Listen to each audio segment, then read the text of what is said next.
जय श्री कृष्णा। राधे राधे दोस्तों। तो आशा करती हूँ कि आप सब स्वस्थ होंगे, सुखी होंगे और लड्डू गोपाल की कृपा आप सब पर बरस रही होगी। लड्डू गोपाल आप सबको सुख समृद्धि दें, खुशियाँ दें ढेर सारी। और मेरी तरफ से मकर संक्रांति की आप सबको ढेर सारी शुभकामनाएं। तो दोस्तों, आज आप सबके लिए मैं बाल गोपाल की कृपा से जुड़ी हुई एक बहुत प्यारी सी सच्ची घटना लेकर आई हूँ। इस घटना को, इस सच्ची लीला कथा को सुनने के बाद लड्डू गोपाल के प्रति आपके हृदय में जो भक्ति है, जो प्रेम है, वो और भी ज़्यादा प्रगाढ़ हो जाएगा और लड्डू गोपाल की सेवा के लिए आप और भी ज़्यादा उत्सुक और भी ज़्यादा व्याकुल हो जाएंगे। तो दोस्तों, हम अक्सर करके अपने घर में जब हम बाल गोपाल की स्थापना करते हैं, लड्डू गोपाल की जब हम सेवा करते हैं, तो उसे अपने बच्चे की तरह, अपने संतान की तरह, अपने पुत्र के भाव से लड्डू गोपाल की सेवा करते हैं। और कोई भी भक्त जब सेवा करता है उनकी, तो सेवा करते करते उस विग्रह से एक लगाव हो जाता है। अपने आप ही सेवा करते करते वो जुड़ जाता है बहुत ज़्यादा लड्डू गोपाल से, विग्रह से। तो भक्तों के लिए वो कोई सामान्य विग्रह, एक मूर्ति नहीं होती। वो भगवान अपने भक्तों के साथ जब लीलाएँ करने लगते हैं ना, उसके हाथों से भोग खाते हैं, जल पीते हैं, तो वो जागृत हो जाते हैं और वो उन सारी सेवाओं के लिए प्रतीक्षा करते हैं, अपने भक्त की सेवा की, उसके द्वारा दी गए भोग की, जल की, वस्त्र की, जो भी भक्त उनकी सेवा में करता है वो सबकी भगवान प्रतीक्षा करते हैं। और जितना हम भाव रखते हैं अपने मन में ना, उससे कहीं ज़्यादा लड्डू गोपाल अपने मन में अपने भक्तों के लिए भाव रखते हैं। तो दोस्तों, अगर आपके साथ ऐसा हो कि आप किसी बाल गोपाल की बहुत सालों तक, बहुत वर्षों तक उसकी सेवा करें और फिर उसके बाद आपको वो विग्रह बुरा लगने लगे, अच्छा ना लगे, पुराना लगने लगे, आपको कोई और नया विग्रह पसंद आ जाए, ऐसा बहुत लोग के साथ होता है। जैसे आजकल एक ट्रेंड बना हुआ है कि बड़े गोपाल जी का, बड़े लड्डू गोपाल की सेवा करना, और लोग छोटे लड्डू गोपाल को कहीं भी ले जाकर फेंक दे रहे हैं, छोड़ दे रहे हैं। तो आज की जो सच्ची कहानी मैं आपको सुनाने जा रही हूँ दोस्तों, उसमें यही है। ये सच्ची घटना घटी है कल्पना जी के साथ। कल्पना जी जो कि गोरखपुर की रहने वाली हैं और ये बहुत वर्षों से, अभी इनकी जो एज है कल्पना जी की, वो 50 वर्ष उनकी एज है। उनके बेटे की शादी हो गई, उनकी बहू भी है। और वो बताती हैं कि लड्डू गोपाल की एक बहुत ही अद्भुत घटना उनके साथ, उनके जीवन में घटी। वो बताती हैं कि जब उनके बच्चे नहीं हुए थे, तब से वो बाल गोपाल की सेवा कर रही हैं। मतलब करीब 30-35 वर्ष से वो लड्डू गोपाल की सेवा कर रही हैं। और उनका जो विग्रह है लड्डू गोपाल का, वो काफ़ी पुराना हो चुका है, बहुत पुराना है। आप समझ सकते हैं कि 35 वर्ष पुराना विग्रह वो किस स्थिति में होगा। मतलब उनका जो विग्रह है लड्डू गोपाल का, वो काला पड़ चुका था। और बीच में वो बताती कि कभी कभी उनकी आँखें एक बार निकल गई थी, एक या दो बार, तो उसे उन्होंने रिपेयर कराया था। तो वो बताती हैं कि जब मेरा बेटा नहीं हुआ था, तब से वो लड्डू गोपाल की सेवा करनी है। और उस ज़माने में जो लड्डू गोपाल की प्रतिमा होती थी, वो थोड़ी अलग मिलती थी। वो प्योर होती थी, अष्टधातु की मिलती थी, और छोटी सी प्रतिमा थी जिसमें बहुत अच्छे तरीके से आँख वगैरह भी नहीं बने थे, बस उन पर मतलब उसे गढ़ के बनाया गया था, उस पर निशान थे आँख के और पूरे चेहरे का उसे बनाया गया था। लेकिन कल्पना जी बताती हैं कि वो 35 वर्ष से पूजित लड्डू गोपाल थे और वो पूरी तरह से जागृत थे। वो इतने जागृत थे कि उन्हें कई बार ऐसा महसूस हुआ था कि हमारे ऊपर कोई विपत्ति आने वाली होती है, तो उन्हें पहले से वो संकेत दे देते थे, या फिर उनके साथ कोई दुर्घटना होती थी तो वो उस दुर्घटना को कम कर देते थे। उन्हें उतनी चोट नहीं पहुंचती थी या उतनी हानि नहीं होती थी जितनी हो सकती है। तो इस तरह की बहुत सारी घटनाओं को कल्पना जी ने मेरे साथ शेयर किया। वो बताती हैं कि वो सेवा करती थी काफ़ी भाव से, काफ़ी तन मन से वो सेवा करती थी उस विग्रह की। और लड्डू गोपाल की वजह से कल्पना जी कहीं भी बाहर नहीं जाती थी। 1-2 दिन से ज़्यादा वो कहीं भी नहीं रुकती थी, क्योंकि अगर कहीं लेके जाती थी तो उन्हें विग्रह को साथ में लेके जाना पड़ता था। अगर साथ में वो नहीं ले जाती थी तो उनके साथ कुछ ऐसी घटना घटती थी या फिर कोई ऐसी स्थिति बन जाती थी जिससे उन्हें वापस लड्डू गोपाल के पास अपने घर आना पड़ता था। और उन्हें कई बार ऐसा हुआ, इसलिए उन्हें प्रतीत होने लगा कि लड्डू गोपाल चाहते हैं कि या तो तुम मुझे अपने साथ ले जाओ, या तो मुझे छोड़कर अकेला मत जाओ। जब ये बात कल्पना जी को महसूस होने लगी कि बाल गोपाल नहीं चाहते कि वो घर पे अकेले रहें, वो मेरे साथ हमेशा रहना चाहते हैं, तो वो घर से बाहर निकलना छोड़ दी। वो जाती भी थी, 1-2 घंटे में वापस आ जाती थी और कहीं भी रात में रुकने के लिए नहीं जाती, क्योंकि उन्हें लड्डू गोपाल की सेवा करनी होती थी। धीरे धीरे वो बताती कि मेरे बच्चे बड़े हुए, मेरे बड़े बेटे की का विवाह हुआ, तब तक मैं उन्हीं लड्डू गोपाल की पूजा करती थी। मेरे बेटे के विवाह के बाद, उनके बेटे का नाम अतुल है, और वो बताती हैं कि मेरे बेटे अतुल के विवाह के बाद मेरी बहू घर में आई और उससे भी लड्डू गोपाल काफ़ी पसंद थे, तो मुझे देखकर वो भी लड्डू गोपाल की सेवा शुरू की। उससे मैंने सब कुछ बताया कि ऐसे ऐसे करना है, ऐसे भोग लगाना है, ये सारी चीज़ें भोग में नहीं खिलाई जाती, या फिर क्या खिलाना है क्या नहीं खिलाना है, कैसे स्नान कराना है, ये सारी चीज़ें कल्पना जी ने अपनी बहू को सिखाई। उन्हीं की तरह ठीक वो भी सेवा करने लगी। लेकिन जैसा कि भक्तों, अभी मैंने आप लोगों को बताया कि बड़े गोपाल जी का ऐसे में काफ़ी ट्रेंड चला हुआ। तो कल्पना जी की बहू, उसका नाम श्वेता है, श्वेता ने अपने किसी मित्र के घर में देखा एक बहुत बड़े से लड्डू गोपाल का विक्रय था। वो शायद 10 या 12 नंबर के लड्डू गोपाल थे, काफ़ी बड़े थे। मतलब एक नन्हे बच्चे की का जो कद होता है, जो साइज़ होता है 1 से 1.5 साल के बच्चे का, इस साल भर के बच्चे का जो साइज़ होता है, उतने बड़े बाल गोपाल उसके मित्र के घर में श्वेता ने देखा। तो अपने मित्र के घर से जब वो आई, तो कल्पना जी बताती कि उसने मुझे बताया कि मम्मी, मैंने एक बहुत बड़े से लड्डू गोपाल अपनी फ्रेंड के घर पे देखे और वो बहुत सुंदर लग रहे थे, बहुत प्यारे लग रहे थे। बिल्कुल ऐसा लग रहा था मानो सच में कोई बच्चा गोपाल जी की पोशाक पहनकर बैठा हो। तो मैंने बोला कि हाँ बेटा, लड्डू गोपाल तो कितने भी बड़े छोटे या बड़े अच्छे ही लगते हैं। भगवान श्री कृष्ण का छोटा नन्हा रूप है, वो तो हमेशा ही सुंदर लगते हैं, मन को मोह लेते हैं। लेकिन बड़े गोपाल जी की सेवा थोड़ी सी मुश्किल होती, क्योंकि उनके वस्त्र, उनकी सेवा की जो भी सारी चीज़ें हैं, उनका बिस्तर, उनके कपड़े, उनकी ज्वेलरी, ये सब कुछ अरेंज करना थोड़ा सा मुश्किल होता है, क्योंकि अक्सर साइज़ नहीं मिलता, हमें कपड़े सिलवाने पड़ते हैं। मैंने अपनी बहू को बहुत समझाया, लेकिन उसके मन में अब वो गोपाल जी को देखने के बाद जो है, ये छोटे वाले लड्डू गोपाल अब फीके लग रहे थे, नहीं लग रहे थे। कल्पना जी कहती, मुझे अपने मुंह से ये बात कहने में अच्छा नहीं लगता कि उसे अब नन्हे वाले जो मेरे पुराने लड्डू गोपाल थे, जिनकी सेवा मैं 35 वर्षों से कर रही थी और जिन्होंने मेरे भोग को स्वीकार किया, मेरे हाथों से भोग खाया, पानी पिया, इतने वर्षों से जो जागृत थे, वो लड्डू गोपाल अब श्वेता को अच्छे नहीं लग रहे थे, क्योंकि उसे उसकी लीला नहीं पता थी, उसने देखा भी नहीं था कि उसने मेरे साथ क्या क्या लीलाएँ की। और बड़े लड्डू गोपाल का भूत सवार हो गया उसे कि अब उसने मुझसे बोला कि मम्मी जी, मुझे उतने ही बड़े बाल गोपाल चाहिए। और श्वेता, मेरी बहू ने अतुल से, मेरे बेटे से ज़िद भी की कि मुझे बड़े लड्डू गोपाल आप ला दीजिए। मैंने समझाया भी कि बेटा देखो, बड़े लड्डू गोपाल की सेवा के लिए तुम्हें काफ़ी समय निकालना पड़ेगा, बहुत मेहनत करनी होगी, तो इसलिए सोच समझ के करना। तो श्वेता ने बोला कि ठीक है मम्मी जी, मैं सोच के ही करूँगी। लेकिन वो मेरी बात नहीं सुनी, वो अपने आप को रोक नहीं पाई। और मतलब करीब 1 साल के पहले की बात है, मेरा बेटा अतुल, श्वेता और हम तीनों जो है वृंदावन के लिए गए थे, और हम साथ में अपने लड्डू गोपाल, जो हमारे छोटे लड्डू गोपाल थे, उन्हें भी हम साथ में लेकर गए थे। वृंदावन में हम बांके बिहारी टेम्पल गए, वहाँ पर जब हमने उनका दर्शन किया, उसके बाद वहाँ से लौटते समय गली में बहुत सारे विग्रह की दुकान है, तो वहाँ बहुत बड़े बड़े लड्डू गोपाल मिल रहे थे। श्वेता ने एक विग्रह को देखा और उसे वो अच्छे लगे, तो उसने मुझसे बोला कि मम्मी जी, हम ये वाला विग्रह अपने घर ले जाएं, क्योंकि मैंने सोचा है कि मैं बड़े लड्डू गोपाल को ले जाऊंगी। मैंने उसे समझाया कि बेटा, हमारे पास देखो पहले से बाल गोपाल है, इनकी जिम्मेदारी बहुत है, और बड़े गोपाल जी को तुम ले जाओगी तो बहुत ज़्यादा जिम्मेदारी बढ़ जाएगी, मुश्किल होगा उसे करना।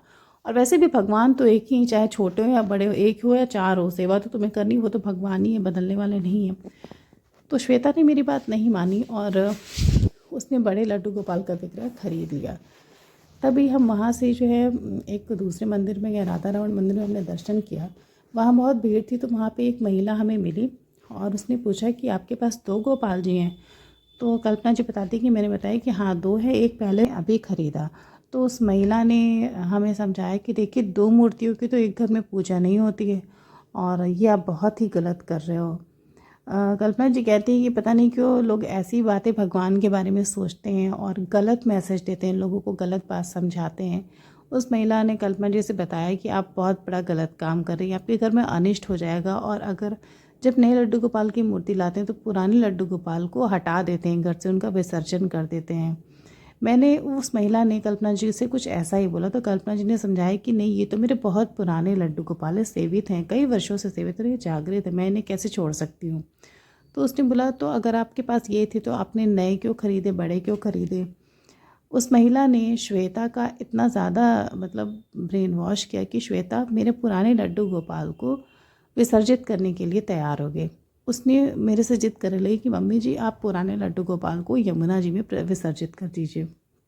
मैंने बहुत मना किया कि नहीं श्वेता, ऐसा ये करना ठीक नहीं है, वो प्राणों से भी ज़्यादा प्रिय हैं। तुम सोच सकती हो कि किसी की संतान जितनी प्रिय होती है, क्या तुम अपने बच्चे को कहीं पे भी छोड़ सकती हो।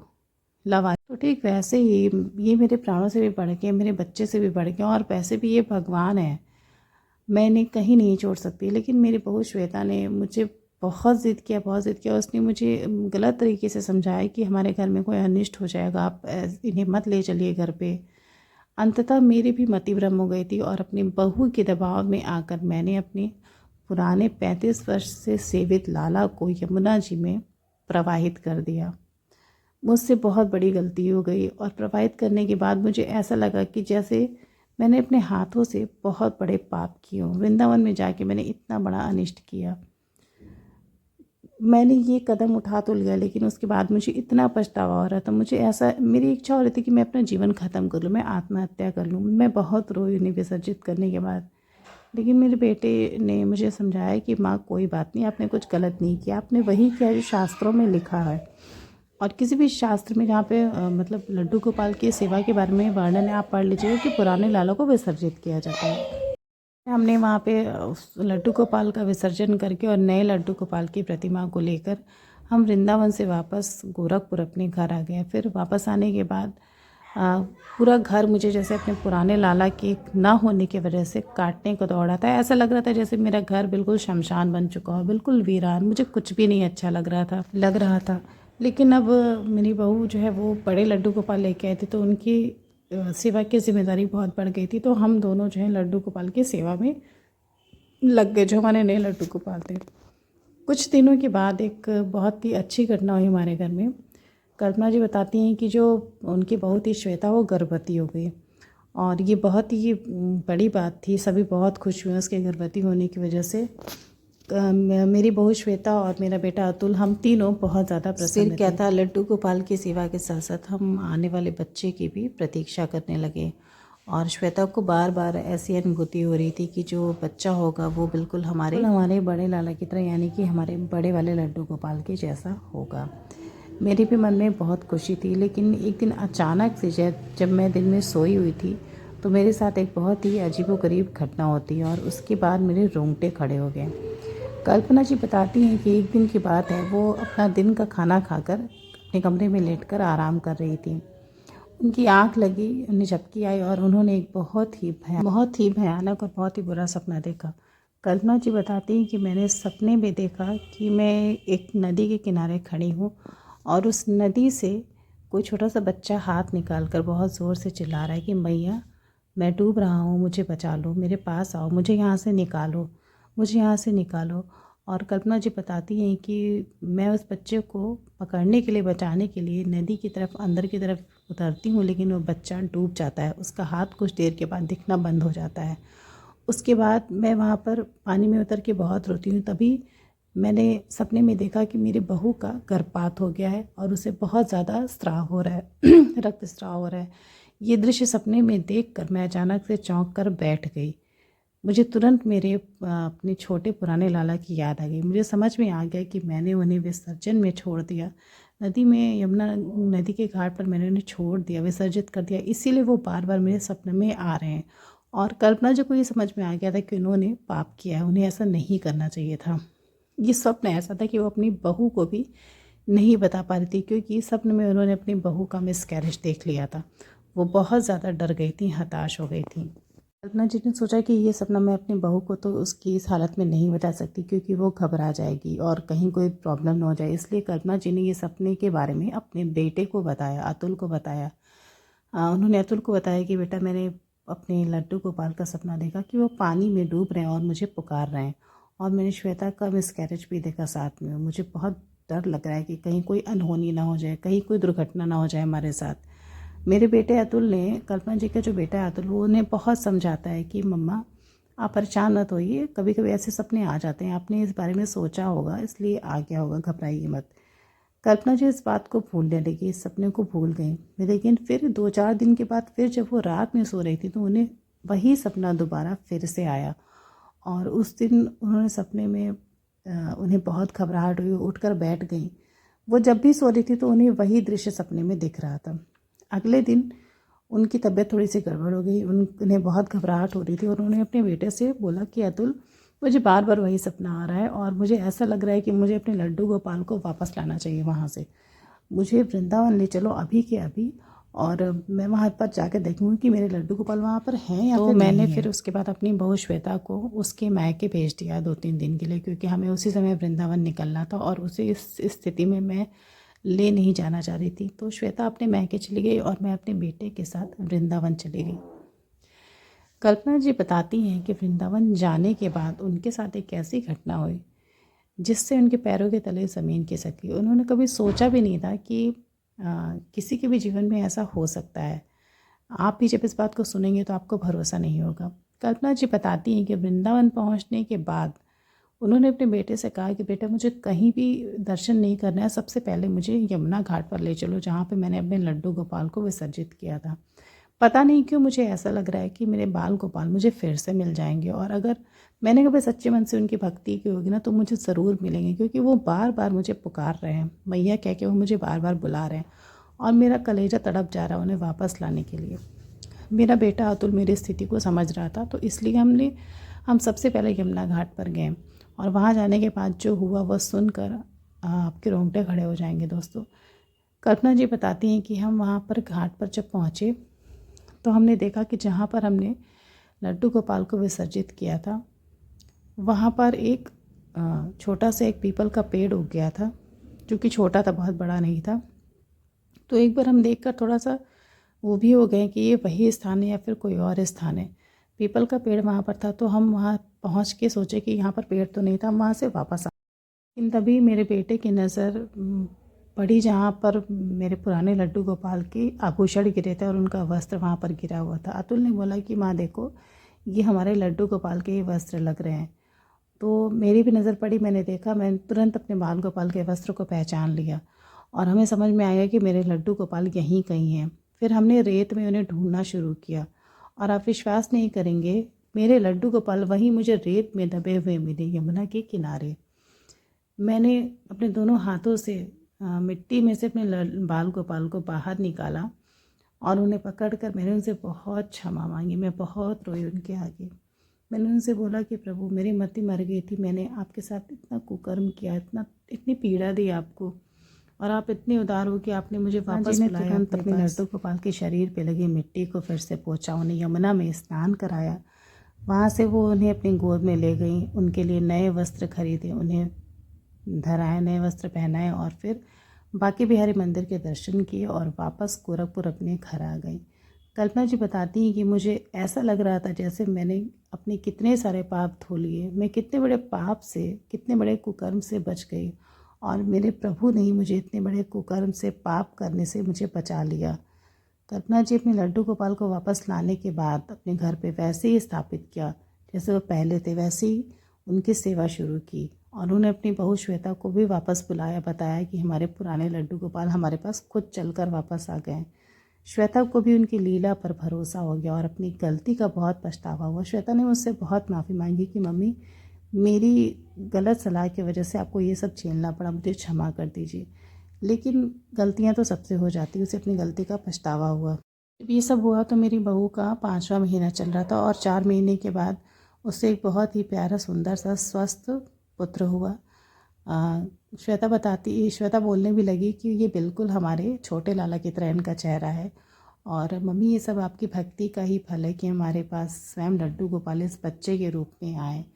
तो कल्पना जी अपने साथ घटी इस सच्ची घटना को मेरे साथ शेयर करते हुए कहती है कि दोस्तों जो भी लड्डू गोपाल की सेवा करता है आप ज़रूर उन्हें संदेश दें कि विग्रह कितना भी पुराना हो, कितना भी खंडित हो, लेकिन उसे कभी कहीं भी ना छोड़ें, क्योंकि जितना आप उनसे जुड़ते हैं उससे कहीं ज़्यादा भगवान आपसे जुड़ चुके होते हैं। और एक बात और है कि लड्डू गोपाल जितने पुराने होते हैं ना, कोई भी विग्रह जितना जितनी उसने आपने आपसे सेवा ली होगी वो उतना ही ज़्यादा उसमें शक्ति समाहित होती है, उतना ही जागृत। कल जो ट्रेंड चला है कि बड़े लाला को ले आकर पुराने लाला को कहीं पेड़ के नीचे छोड़ दें या विसर्जित कर दें, ये पूर्णतः गलत है। एक ही विग्रह की सेवा करें। अगर आपका शौक़ है दो की करने की तो आप दोनों की करें, किसी को भी छोड़े नहीं। तो कल्पना जी के जीवन में इस तरह लड्डू गोपाल ने अपनी लीला दिखाई, चमत्कार किया। और आपको अगर ये सच्ची घटना अच्छी लगी हो, दिल को छूने वाली लगी हो, तो उस वीडियो को अपने दोस्तों के साथ साझा करके चैनल को ज़रूर सब्सक्राइब करिएगा। राधे राधे।